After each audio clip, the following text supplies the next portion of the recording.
Yes, we are live. Okay, that's live. That's live. That's live. Okay, you can sit all the way back if you want. Hey everyone, welcome to the 12th edition of Live from Normal Heights. We are here in Normal Heights, San Diego, and I'm with this incredible person with the mask. It's the first person on our show with the mask. Her name is Venessa. Did I say that right? No. I did say it right. Venessa Christie. And she wrote a book, and we're going to talk about her book. And she also does artwork. And welcome to the show. Thank you for having me. So, have you been to Normal Heights before? I used to live in Normal Heights. Oh, okay, good. The reason I call it Live from Normal Heights is I moved to Normal Heights, and I dated someone way back in the day from Normal Heights. And I always thought when she told me that she's from Normal Heights, it was so funny. And then I moved here. I'm like, oh, this is a really cool place. Before the pandemic. It was really cool. They had on Adams Avenue, they had the Stats where we used to perform all the time. They had comedy there. They had all kinds of stuff. And this whole street was just bustling on Saturday and Sunday and Friday nights. It was just tons of people. So, how long have you lived in San Diego? My whole life, pretty much. I mean, I went to college in LA part of the time, but pretty much I've lived in San Diego my whole life. And what made you get into art or writing books? Well, I've been doing art my entire life also. Starting in preschool, apparently. Wow. So, I'm doing some kind of more experimental things, you might say, like working with different types of oil medium. I'm working on the style that kind of combines drawing and painting using oil paint and markers, but I haven't shown any of that yet because I want to get enough of it together first and work on the technique, get it where I want it to be. And as far as writing goes, I didn't write any fiction until I was about 23, which is actually late. Most people who start writing fiction start when they're about 12. I started when I was 5 or 6 because my brother would come home from school and he said, "There's this new class I took. It's called creative writing." So everything he would do is he would teach me 3 years ahead of time what I would be learning. So he'd say, "Okay, we're going to write about this and that." And we'd write a creative writing game together. Yeah, nice. So you say you didn't start writing fiction until later, but does that mean you wrote nonfiction?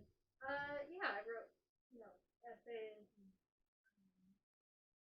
things like that. Have you published any of it? Some of it, yeah. Okay.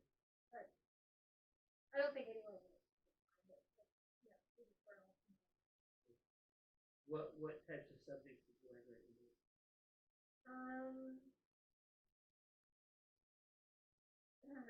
Well, a lot of it was because I felt like I had to more than I wanted to. Things to be major and stuff. Oh, okay. What was your major? Political science. Oh, me too. Well, I majored in everything. I went for 10 years to junior colleges, so I took a lot of political science, I took a lot of history, philosophy, religion, and then I took some general like math and English, but a lot of music too. And then I decided to go to a 4-year university, and I took all the planned liberal arts curriculum. So I wrote about philosophy and all that stuff in my books. But I wrote one novel. So when you started writing fiction at a later time, you compiled a lot of that, and we'll just go right into the book. It's called, I forgot the name now. Oh yeah, Devil's in the Details. The Devil's in the Details? Well, this actually isn't the first thing that I've written. I novels that I've worked on. This is the you know, I put the collection together and I got a publisher together for that. Oh, wow. Cool. Yeah, I kind of took a risk on it. You know, I had to pay for the editing and some other logistical things like that. You know, so you know, speaking of just, dating someone and having it not work out, like I remember I was telling them about, oh, I'm putting together this short story collection, and they were like, well, is it going to be successful? I was like, well, I don't know. It's How do you know that when you never published it? It's a book? kind of a gamble. Like, Yeah, everything's a gamble. It might work out, it might not, but and you think that I committed a crime? Like I was like, well, like what if it's not successful? Because well, hopefully it will be. And I'll be honest, financially, not exactly, but at the same time, but I did get a grant from Pan America, so. Well, that's cool. That's a TV show or TV station. Oh no,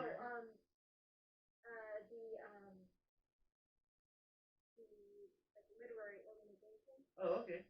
Yeah, and that wouldn't have happened probably if I hadn't published the collection. So that's cool. Things work out. Yeah, when I released my first professional CD in 2012, I thought it was going to take off. It was going to be a big thing, and I was going to be a singer-songwriter and travel the world. But it hasn't yet happened.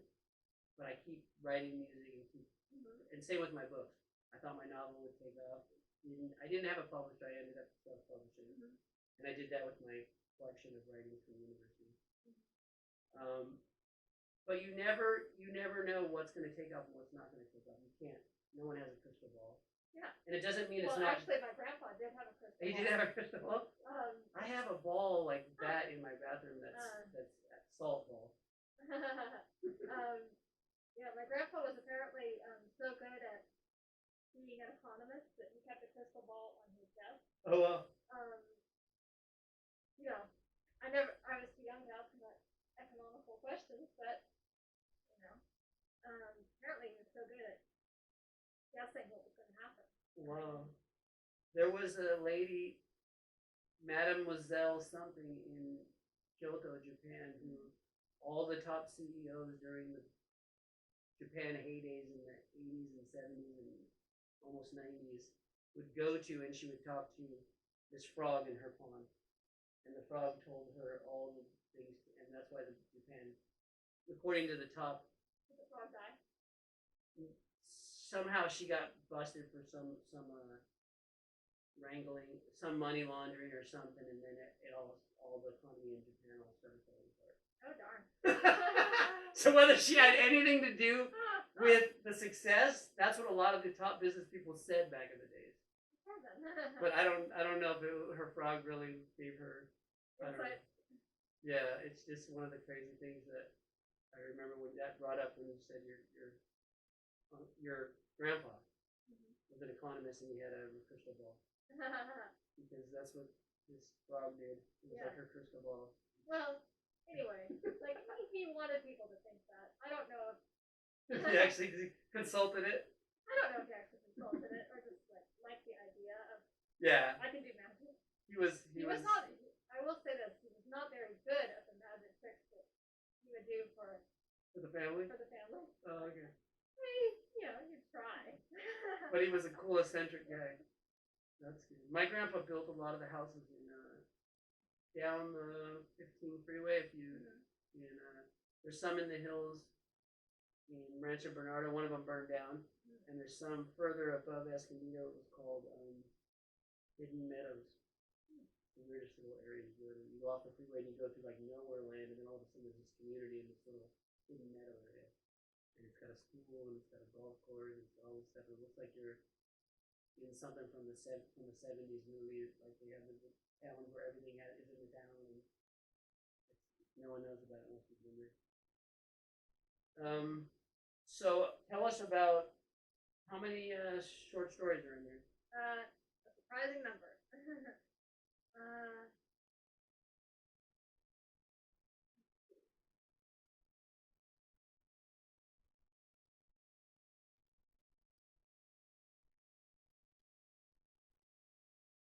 13. 24. 24, wow. Although one of them is one story in part, Oh, okay. where it changes who is narrating the story. Oh, okay. So you might count that as just one story, so then it would be 21. Oh, okay. Yeah. And over what period did you write some of these stories? Like, a couple years. wow, okay. So the one that has multiple narrators is called complex. Okay. You know, and the initial character is this guy who's moved into this apartment complex and he's suspicious. He's what? Well, he's kind of a suspicious character. Oh, suspicious character, okay. But people don't realize that because he seems so totally normal. And then the second part is his sort of girlfriend when she's starting to think there's something off about it. And then the third part is the neighbor who also believes there's something off about the guy. Okay.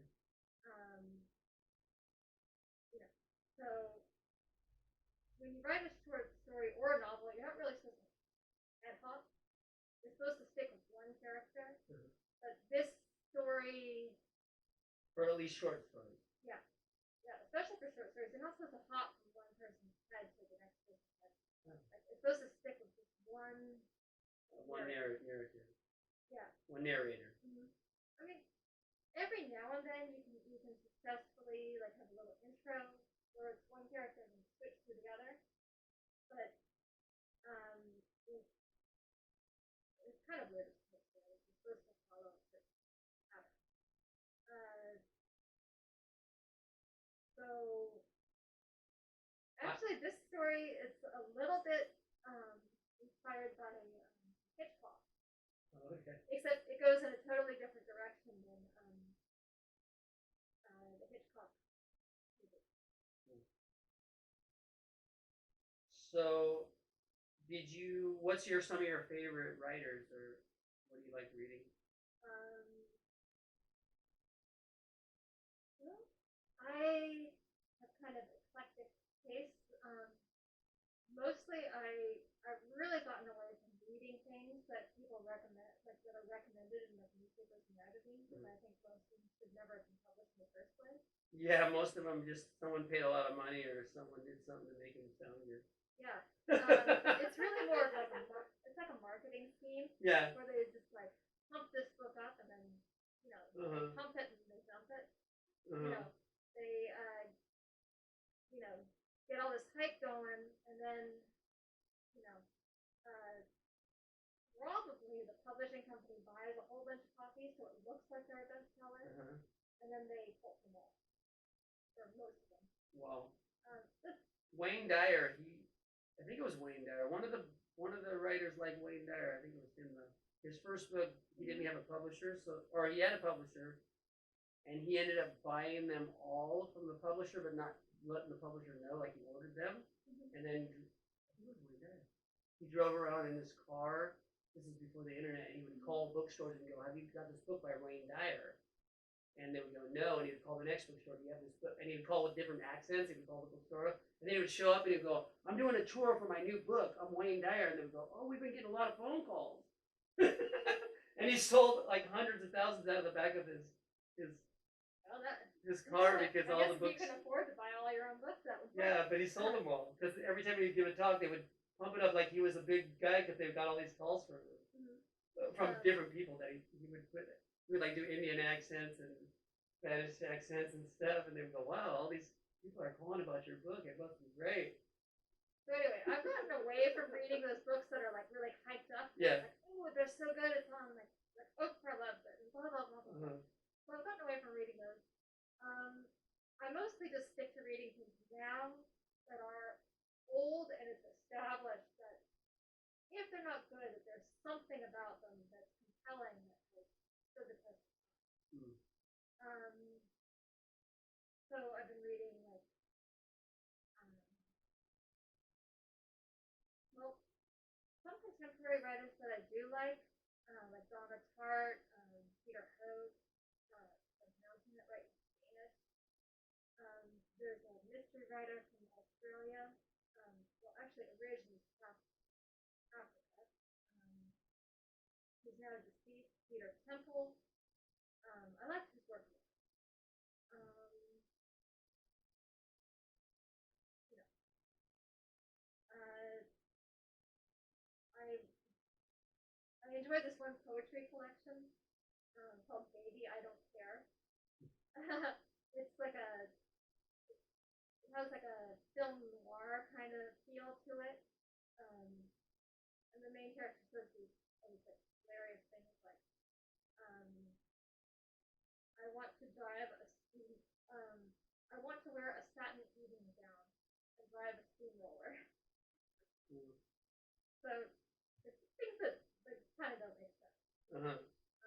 But are kind of like film noir. It's like just juxtaposition of yeah, outrageous things. yeah. Let's throw the typewriter into the swimming pool. That's I had to read what they called. What did they call it back in college? One of them was called The Most Handsome Dead Man. It was about I think it was Marquez, and it was a guy who floated up on this island, and all the women on the island fell in love with him because he was bloated. And they all wanted to marry him, and they put him like in all these costumes. I think I've read that story. Was it by Marquez or was? I think so. Yeah, and then we definitely magical realism. Yeah, magical realism, and then freaking we had so many weird books. Like I would read some of it, and I couldn't like make sense out of like where the fuck what is the point of the book? Some of them they were really weird.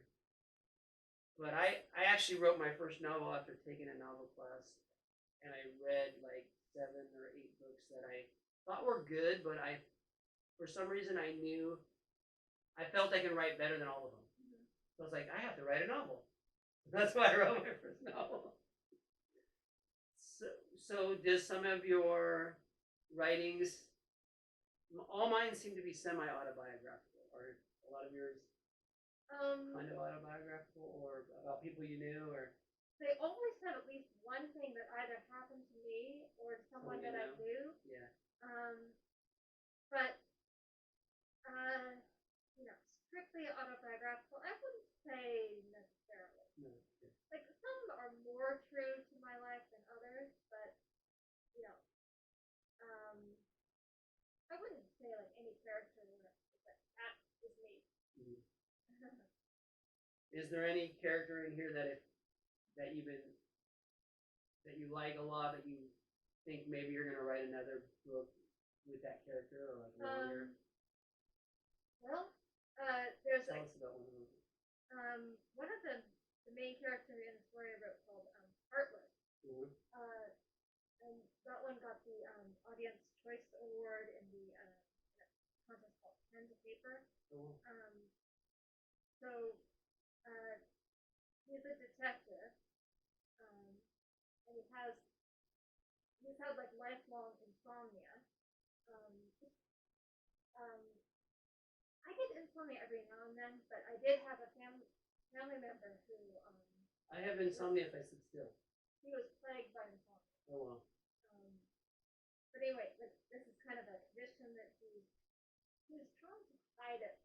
He doesn't want anyone to know that he's trying to do. So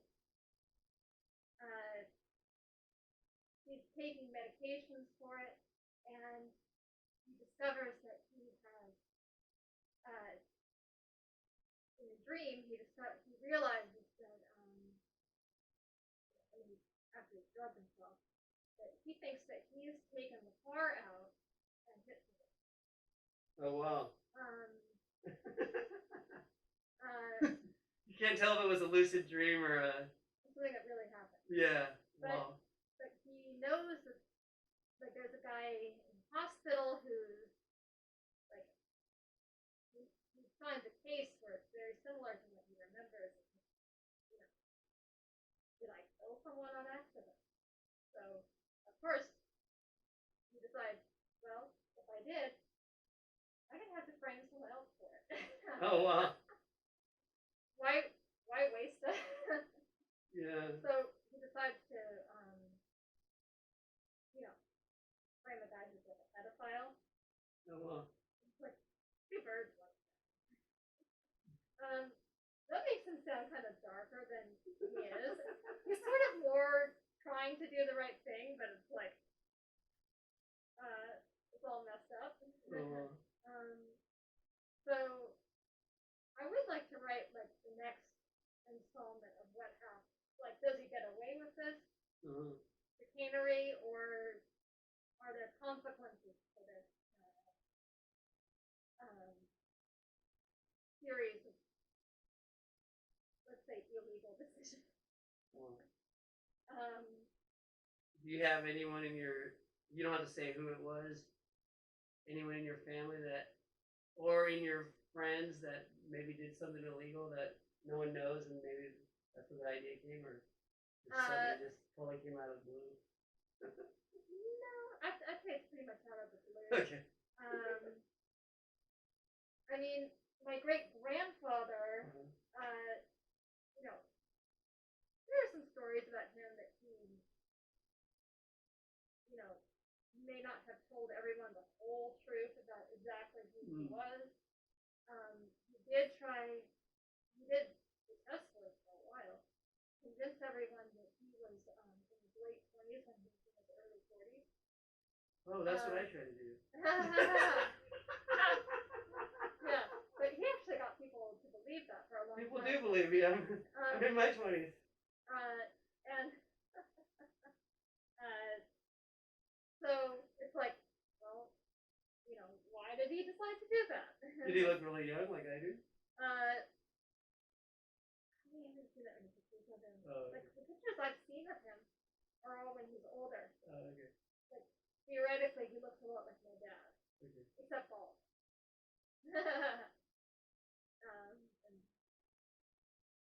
So anyway, like, is there a direct parallel with this story? I wouldn't say exactly. Now, there are two other stories in this book that are also connected, and they are connected to a novel that I read. Oh, okay. Yeah. And what's the novel called? The novel is called Strangers You Know. The two stories that are connected to that narrative are, well, the first one, like, I'm trying to think chronologically, which one comes first? Okay, the Barton Boy would chronologically come first, and then the Missing Girl would be the one chronologically moving closer to the narrative of the novel. So, the Missing Girl actually features the character who, in the novel, in the very first chapter, is already deceased. Yeah. You know, how it happens. Yeah. So what do you hope people get out of your writing or your art? What do you I mean, I write music and I write books to hopefully touch people and to awaken them to wisdom that I feel like all my life I've read lots of books and I've studied all kinds of things, and I feel I have awarenesses that not everyone has on this planet. So with my music and my writing, I try to bring those awarenesses to people. What is your general? Is it more entertainment, or is it more introspection, or what do you hope people gain or come away with? Well, I want people to be entertained, but I also want them to find something.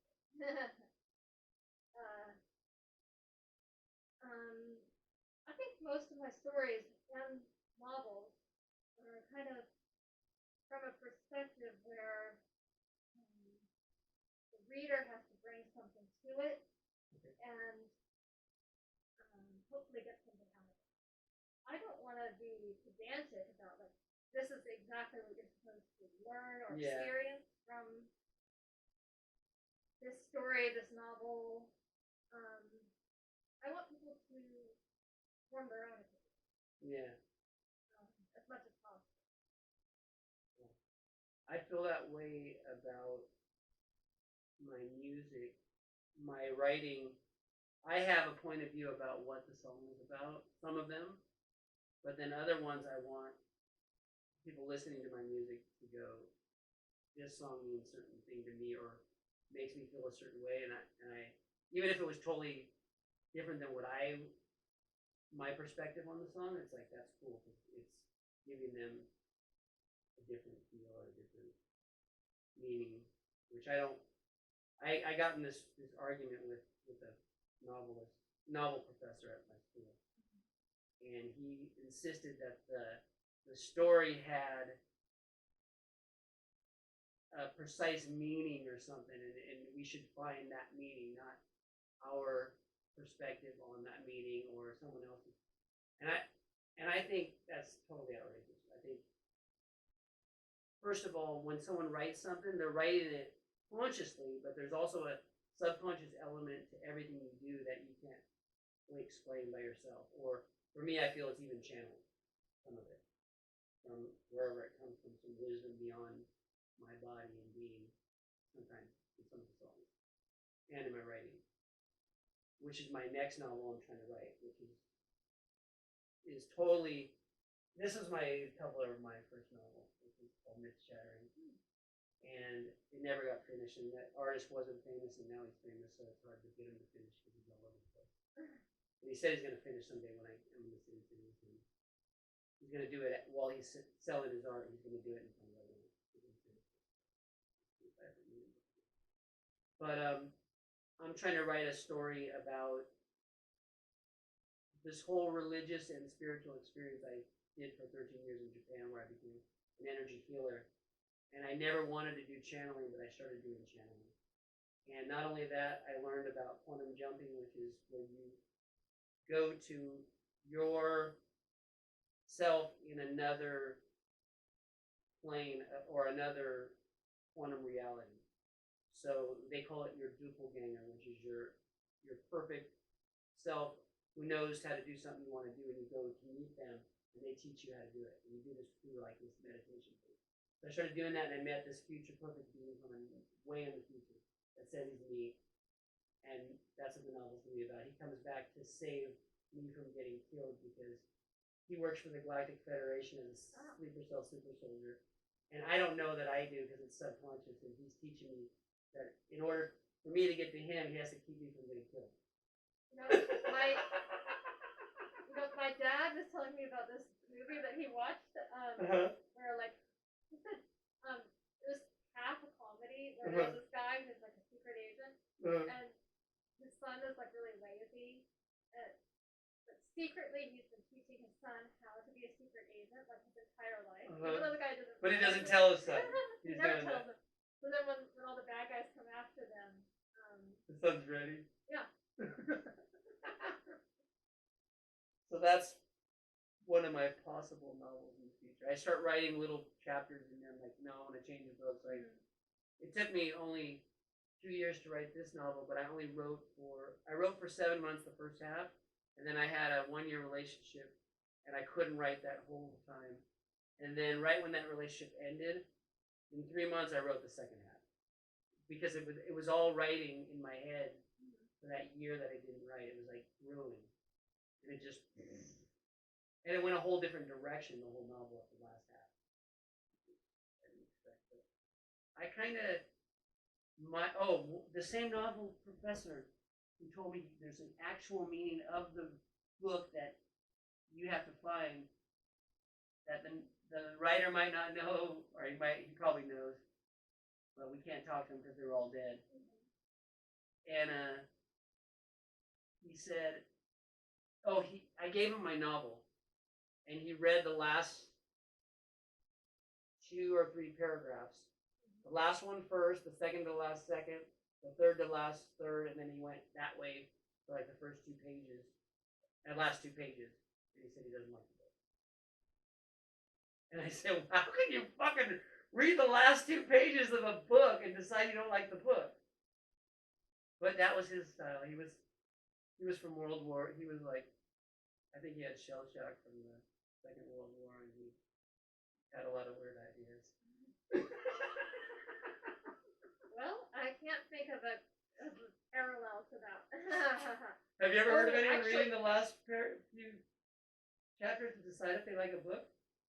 No, I have not. But I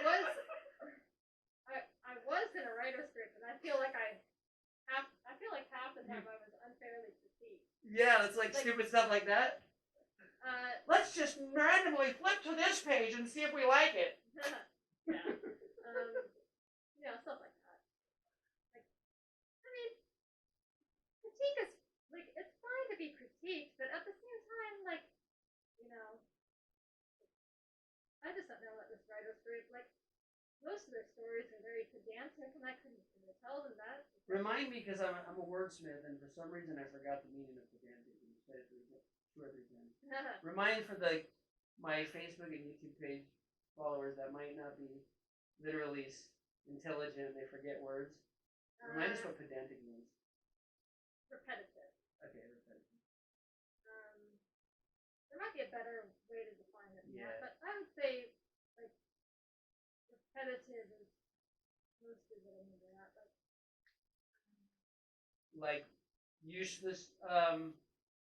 Well, they always had, like, most of their stories, it was all very, like,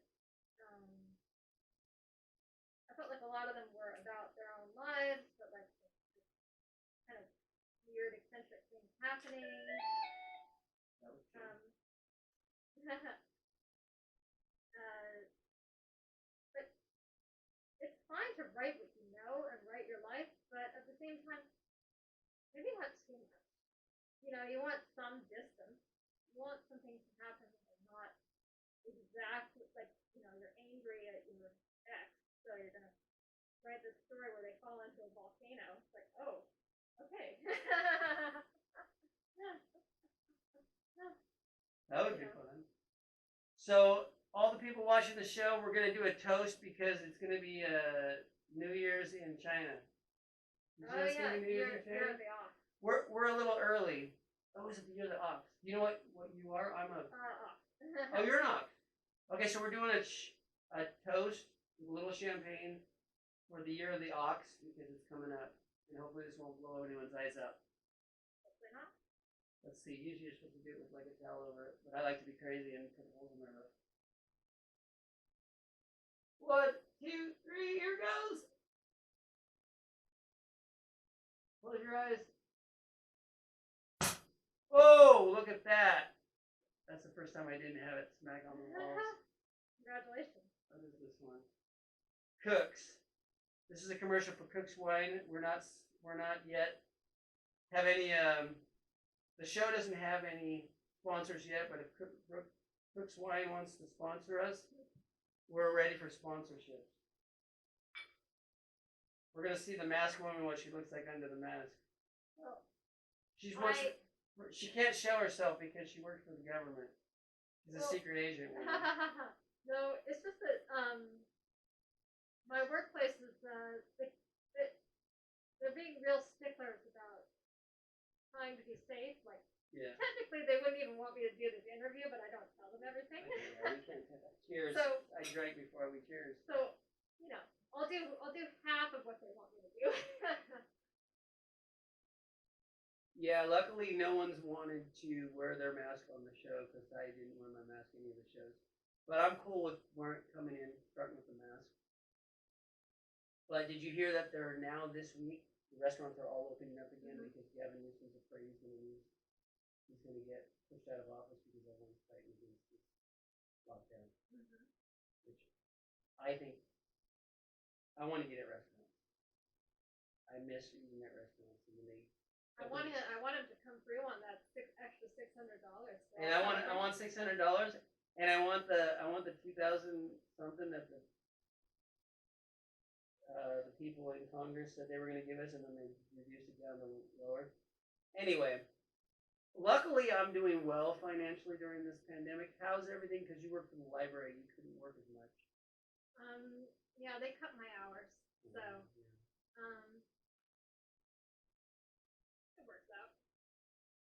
when you. Have you been motivated to write during Mhm, this? yeah. Oh, good. I can't sit at home for long. So I haven't wrote as many songs. I go out and rollerblade on the beach, or I go to Balboa Park and I just got new skates. I'm doing quad skates now. Oh, nice. And I've been during the summer. I bought a boogie board all summer, and I brought like 3 or 4 boogie boards and 4 or 5 wetsuits, and I would find people on the beach to go boogie board with me.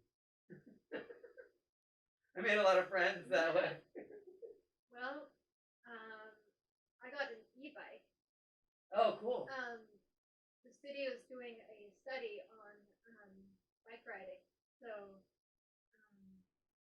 So it's part electric. it's a program called Pedal Ahead. Okay. So I've been doing a lot of e-bike riding. Oh, that's cool. But So when you go uphill, it gives you a little assistant. You can go up all the hills and stuff. Wow. But I found out about this program on my own. It wasn't through my employer. They weren't like, oh, you should sign up for this. No. But I'm glad I did. It's been a lot of fun. I mean, I like bike riding anyway, but It's hard to do when there's hills. Yeah. Yeah. Now you can do the hills. And the misconception about e-bikes is that they're faster than ordinary bikes. They're not. They're just easier. Yeah, they're easier. Yeah, it helps. It's a very heavy bicycle, so it actually you kind of need the engine to make it. Yeah, I tried one of those e-bikes with the big battery right in the middle. Was heavy. And when I was in Japan, I was in Sendai, and this city was all hills. And the first time I did it, was so cool. I was like, wow, I can go up all these hills. Because I'd go down them, and then I'd get tired going up them on regular bikes, and then I'd walk up the hills. But I was able to go up all the hills, and wow, it was just fun. Because you still get a really good workout. Yeah, you do. Yeah. Partially because the bike's so heavy. Yeah. But yeah, like there are a lot of people who are on the racing bikes, and they can shoot right past me. If I don't have the engine up to the third setting, but why would I have the engine on the third setting just so I can go fast? Yeah, and then you wear out the battery real quick. Then spandex guy.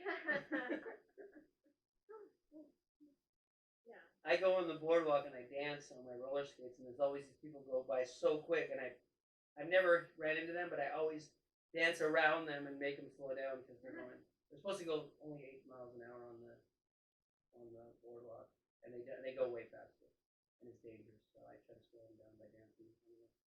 I bet they love that. They get mad at me. Yeah, I bet they do. But I like doing that. It's fun. It's fun to mess with people that are trying to kill people with their bikes. Well, so far, I've not killed anyone, and I'm not killing myself, so it's good. Well, I've never ridden the bike on the boardwalk. No, it's just been all great. Yeah, I love going from the roller coaster in Mission Beach all the way to the pier and back. I do that at least every other day. I work in the morning. I deliver some groceries for Whole Foods, and then I go to the beach and go rollerblading or somewhere else, or go swimming or something. And then I work a little in the evening, so I like to get that afternoon workout in. I actually went roller skating today in the afternoon. Checking my thumb. No problem. So we're going to talk about if you wrote a nonfiction book in the future, what subjects would you be interested in writing about?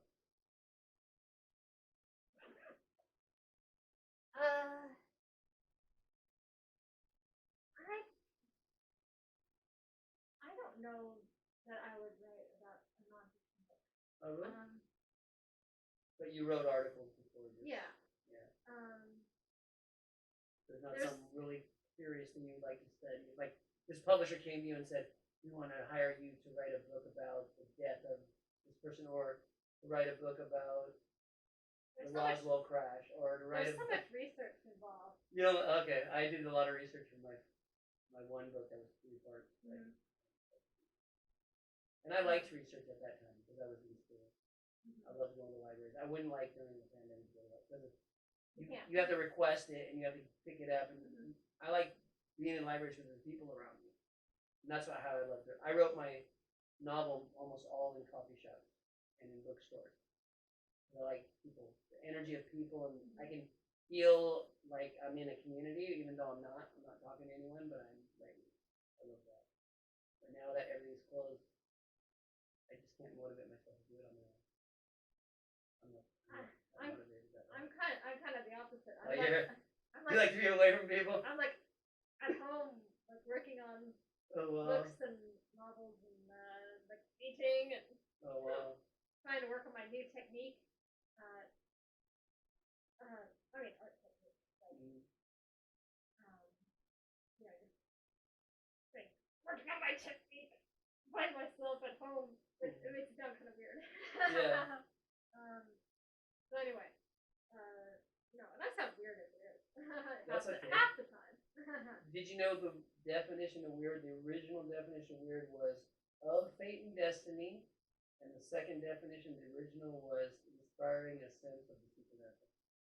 So every time someone says I'm weird, I'm like, yeah, you finally figured me out. Well. So if you're weird in that respect, you're good. You're good to go.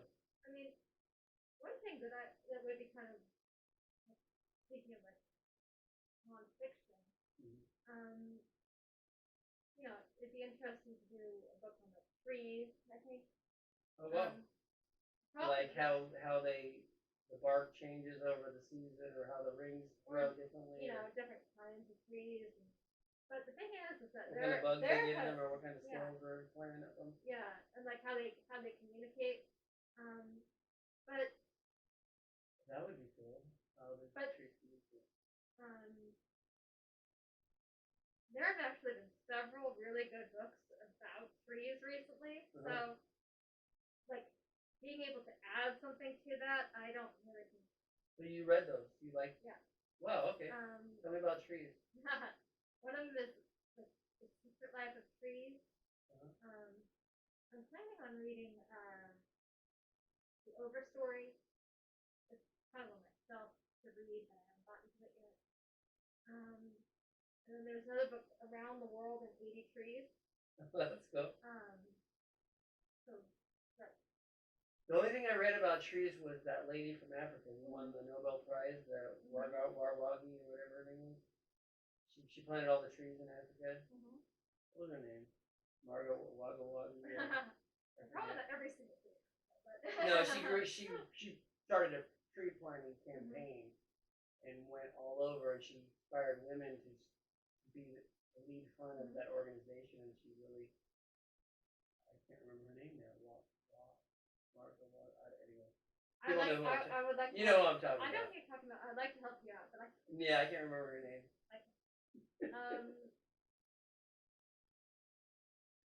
Yeah. But she did plant a lot of trees. So, sometimes it's hard to find something in nonfiction where you can contribute to the when there are already so many people who are really good who've already studying that field. Which is weird because when I came back from Japan, when I was still in Japan, Tito Ortiz is my friend, and I tried to get a hold of him, and I asked him if I can be the author of his, to write his book. And shortly after that, he decided to write a book. So maybe I planted the seed for him, and he wrote his life story. So yeah, but I was hoping, because I knew him and I knew Huntington Beach, and we were both grew up punk rockers in the same neighborhood, and I felt I could relate to it, and it would be cool to study that whole his life and his history. And I knew his mom really well. He was kind of like a babysitter for me many years, and that would be something I'd like to study. So I hope to write a nonfiction book in the future, but if I did, I would hope to get someone to fund me to do it so I could do the research, because I would want to really research something. And that would be really fun to be able to get paid to research, because I haven't.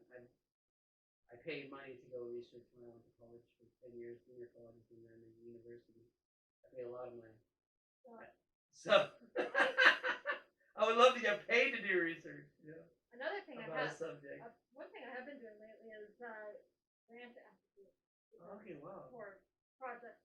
And you said you got that one for the bike. You got one for wow. Well, technically that wasn't a grant, but the city was giving different people. As part of the program for studying people, how to use the bike. So do you know of any grants for someone? I was an energy dealer for many years. I had a radio show people called in from around the world. I did energy dealer. I would love to find a grant for someone who wants to scientifically study the phenomena of energy healing. And I know a lot of people have already done it. They've spent millions of dollars and they got grants and stuff. But I would love to be part of that because I did energy healing long distance on all my clients for over 8 years, and they had great results. Well, I've never specifically looked for that. There's probably something there. But if you are really interested in it, maybe you could research the people who are working on projects on that, and then become like an assistant or part of the study. Which one would sometimes it's frustrating to do that though because you already know things about it. Yeah, I'm already like proficient in all the energy modalities. Well, but you have to lower yourself to get into the door and sometimes, yeah. Like I remember, before I did the short story collection, I have a novel that I have 2 novels now, that I'm trying to get published. Yeah. So we'll see what happens with that. But I remember I was asking a writer for advice on that, and he was just like, "Well, join a writer's group." Yeah, that worked out really well. But so I ended up doing more than one writer's group, and I think I'm kind of done with writer's groups. I've never joined a writer's group. I should maybe. So anyway, you just have to do your research. Yeah. Figure out what happened. My trying to. Unfortunately, you have to be researching. There we are. We're back online on Facebook. Went offline for a moment. So you want to talk about other things like what's when you the pandemic first hit, you had to stop working. What have you known people that have personally had COVID? Yes. Well, I hardly know anyone. Yes. Some family members, but they recovered. And a coworker, he also recovered, but members of his family have passed from it. Actually, I believe that I had COVID, a form of COVID in 2018. Okay. I used to work for a school for international students, and all these symptoms are very similar to what I experienced. Oh, well, so it was some type of coronavirus, maybe. Yeah. I worked for an international school. Did you work for the one in Old Town? Yeah. That's funny. I hung out with I met a girl that went there from Japan, and she used to work at the Thai restaurant in Del Mar, and it burned down. Oh my. So she stopped working there. But I used to go deliver for the Thai restaurant. That's how I met her. And I speak Japanese, so I started speaking Japanese. I was thinking of having one of my family members go there because they're not speaking English yet when they come back to America. How is that school? Well, it's been enough time since I've worked there that You're okay to talk about it. I don't know where they're at right now because everything's changed with the COVID, and I don't know how things are. Yeah. I believe that they are open, so that's something. Yeah. Was it a good place to work when you worked there? Because I was actually thinking of applying for a job there because I was a teacher for 13 years. Yeah, it was fun. Okay. Yeah.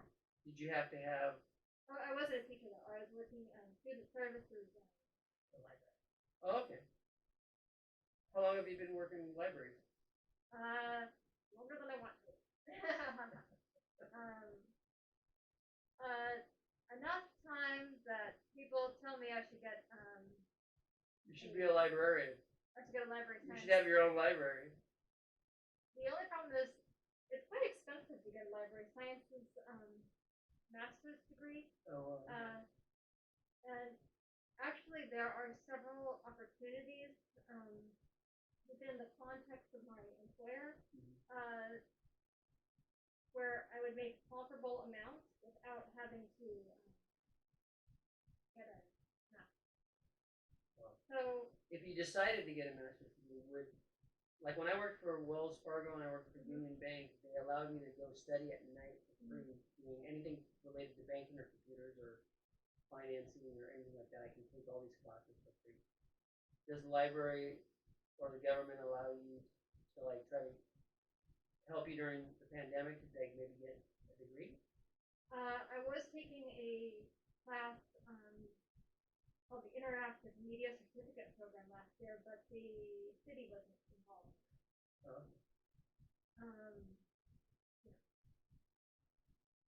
That was just on my own. But it's been quite useful because I've done some outreach videos and things like that for my employer. What's your favorite library you've ever worked at? Or ever been? First, what's your favorite library you've ever worked at, and what's your favorite library you've ever been to? I would like to visit some of the cool exotic libraries that are in like the travel magazines.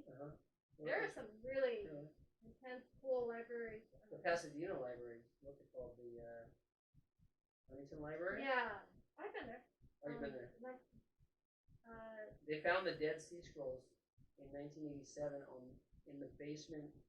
There's some basement there that has microfiche, and they found the original finding of the Dead Sea Scrolls, which the Catholic Church had for 30-something years kept from the public. And they found them, so they started publishing them. Wow. So let's see. I like to go to like the Oxford Library. That's in Oxford, England. Wow. I imagine that would be a nice library. I've heard there's some cool libraries in France and Germany. So if you went to a really nice library, what would be like the first section you would want to look at? And the main public library in New York City is always a good one. Good place to visit. That might be the nicest library that I've actually gone to. Which one? New York? York? One in New York. Okay, well. Did you live in New York? No. Oh, okay, you're just visiting?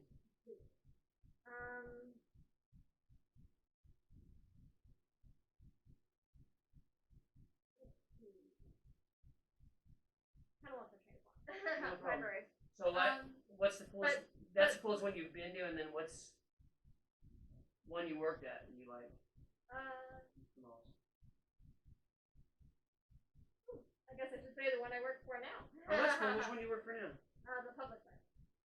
But you go to different branches, or you're at one branch more often?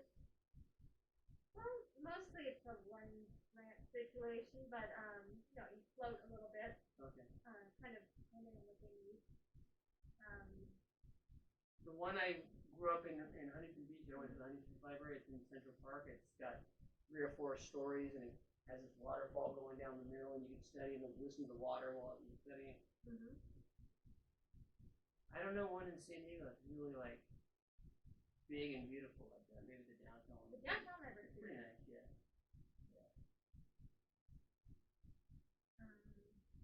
The Fort Lone Library. Yeah, I've been to the Fort Lone one. But right now with the pandemic, you can't go in any of them. Yeah. Unless you're working there. Unless you like go to pick up stuff for research and stuff, which I just like to research with people, when I did a lot of research at the UCI library, and I did some research at different ones. I went down to the basement floors where they have those old microfiche and things, and looked up weird old books from the 1800s and 1700s, and they're no longer in print. And I found some weird books on the subject I was looking for, which just blew my mind that people had them on microfiche. So, I mean, can you imagine? There's so many books that have been written that never got into libraries or never got a professional publisher that probably were incredible books, and then somehow some people found those books and put them on microfiche way back in the days. And then, one was called From a Farmer. It didn't say who the author was because it was about growing of hemp. I was doing a hemp research, and it was just like, for the liberty of our nation, we need to grow hemp and everything like this. And the line that I found really funny is it said, for life, liberty, and the pursuit of property, which was the original, before they added happiness, because the original United States was all about acquiring property for the landowners. So it was life, liberty, and the pursuit of property was the original use of the word. And then all of a sudden they decided... We'll take your word for it. They decided to put the happiness, which I like happiness, better than property. So what's your dreams for the future with your writing or this pandemic or California, or if someone gave you $1 million and let you do something great for the world, what would you do? Or your books are also great novels. Well, that would be great. You just write more and more books? Oh, you do something. I would like to write more books. Work on art more.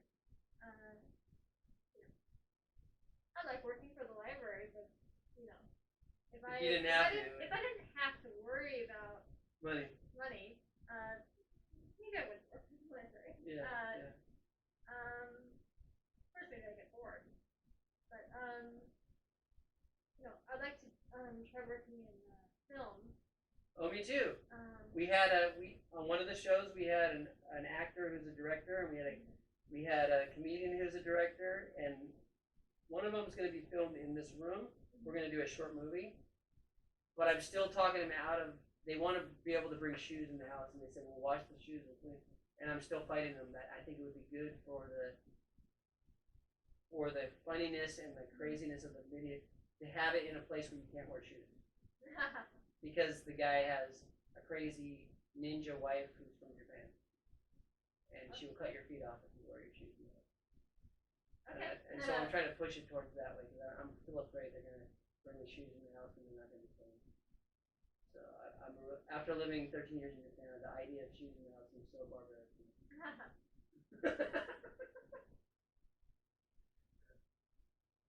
So did you know I tried to run for Congress this last time. I didn't know. I was going to say I've never been to Japan. Oh, Japan, it's very... But I think you would like it. I'm hoping to go sometime soon. Right? After the pandemic, I think you would like it. I have a relative who... I don't know her exact degree of fluency, but she knows that. Yeah, you get fluent as long as you live there. And you get to use the language. Yeah, I mean, I don't speak Japanese, so I don't know. Yeah, how our level is here. Yeah, but I think it's probably pretty good. Yeah.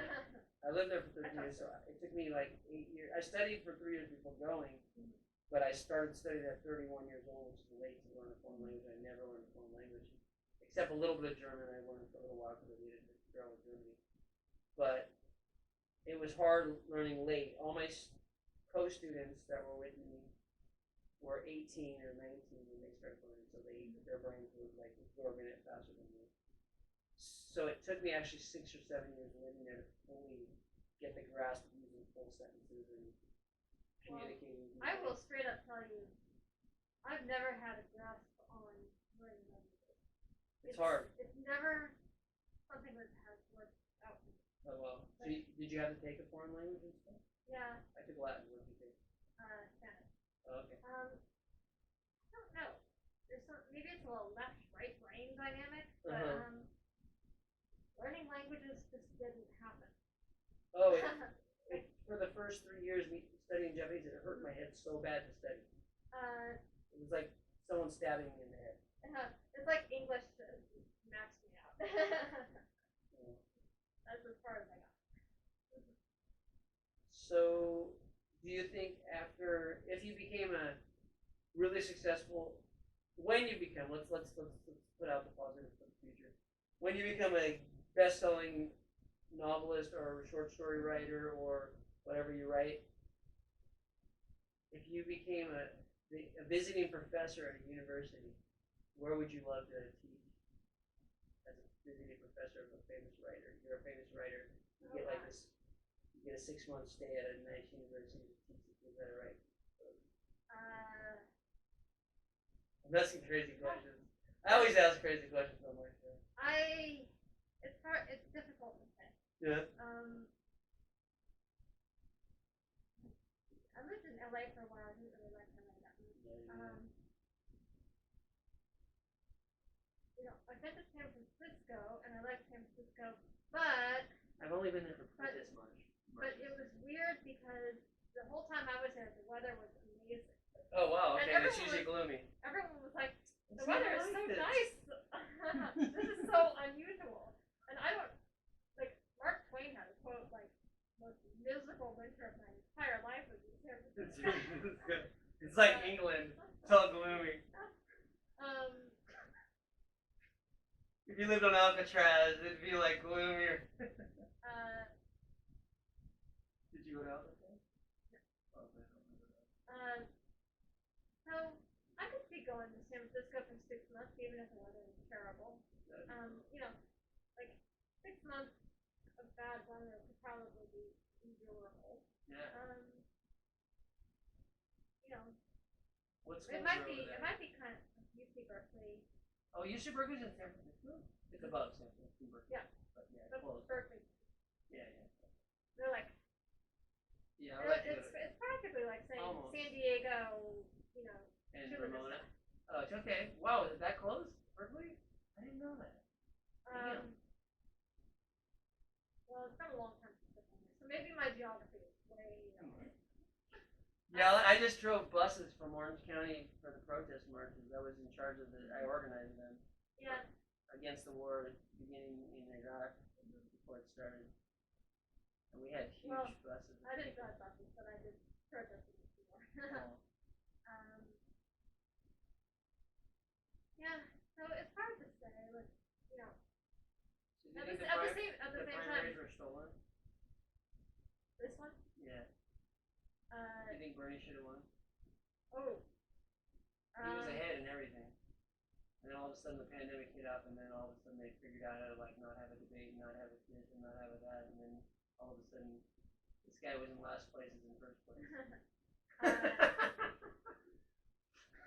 It's like, wow, what did they do that? That was a good trick.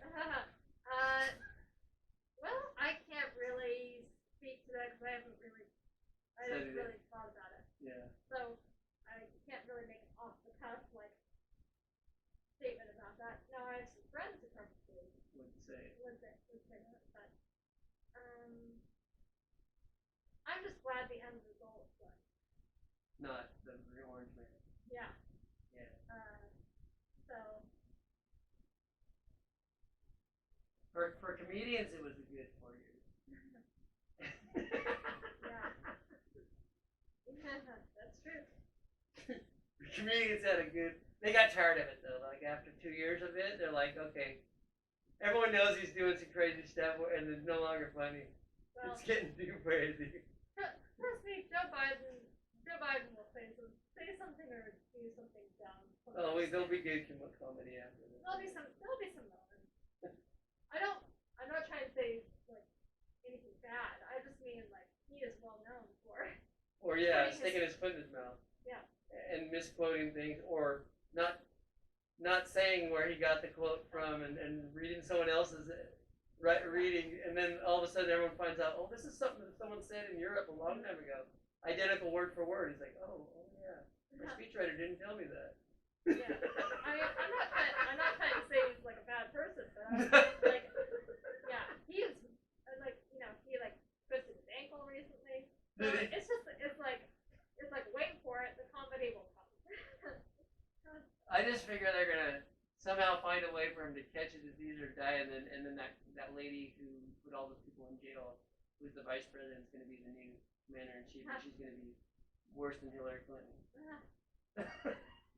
Sorry to make it seem like this. I'm hoping that doesn't happen. And all my characters behind this they're all like. I just decided to put all these characters up there today because it was every time I looked at the video, it was always so blank right here.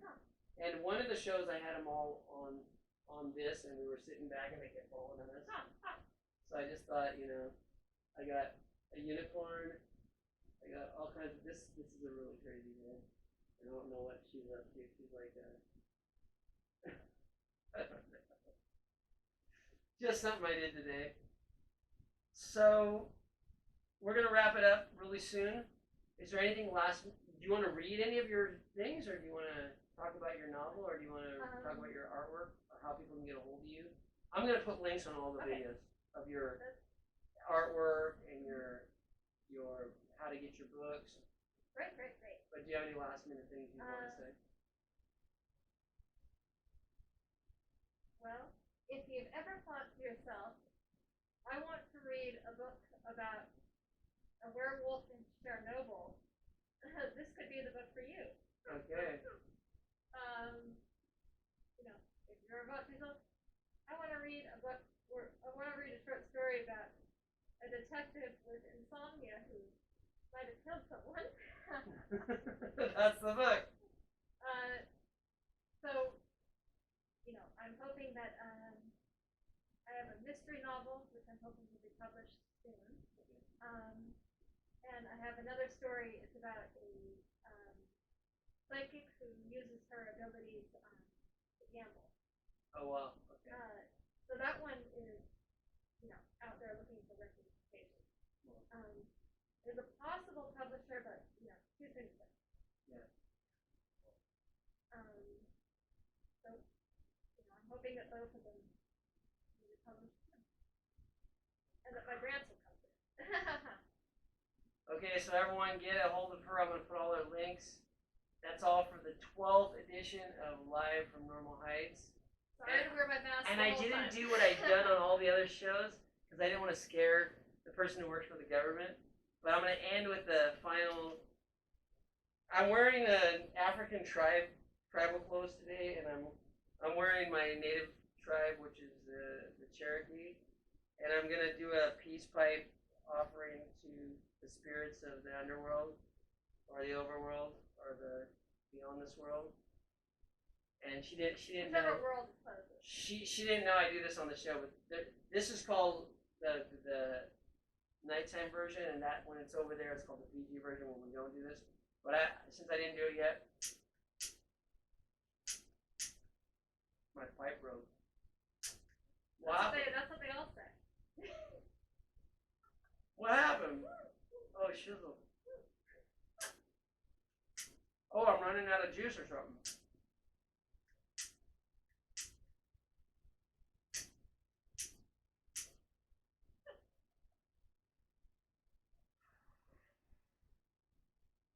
Well, it's not quite as funny as all the animals falling on us. Love you guys. Take care. Peace out. Goodbye, Instagram people. How do I end this one? I click right there. End the video. And I say bye-bye to the Facebook friends. And I'll save both of those. End the video. Share. That was fun. Yes, it was. Okay, download.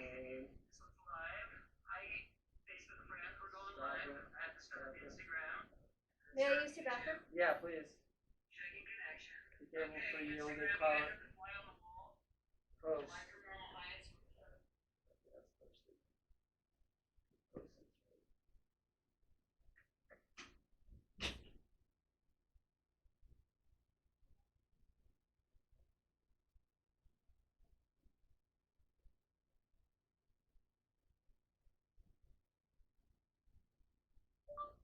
Live from Normal Heights, episode 12.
So I was gonna tell you before, but I was gonna shock you with the awareness that this is the nighttime show, which is this one on the couch. It used to be called In Bed with Tim Janakis, but people didn't understand the comedy to it. So some people thought it was really weird, so I changed the name just to the nighttime show, and that's the PG show over there. Because we did marijuana cakes one time on it. We did keef, which is from marijuana. We did even mushrooms, but we didn't say what we did. And we had a wild show, and some of them got a little out of hand, so I stopped inviting a lot of people that made the show out of hand because they got a little too fucked up. Are you what do we call it now? 420 friendly? It doesn't really agree with me. Oh wow. Me, alcohol, I hardly ever drink alcohol because it doesn't make it easy. But marijuana seems to be better for me. But I'm very creative when I have friends who do it though. It doesn't bother me people doing it. Oh shit, I never stopped this one. Stop.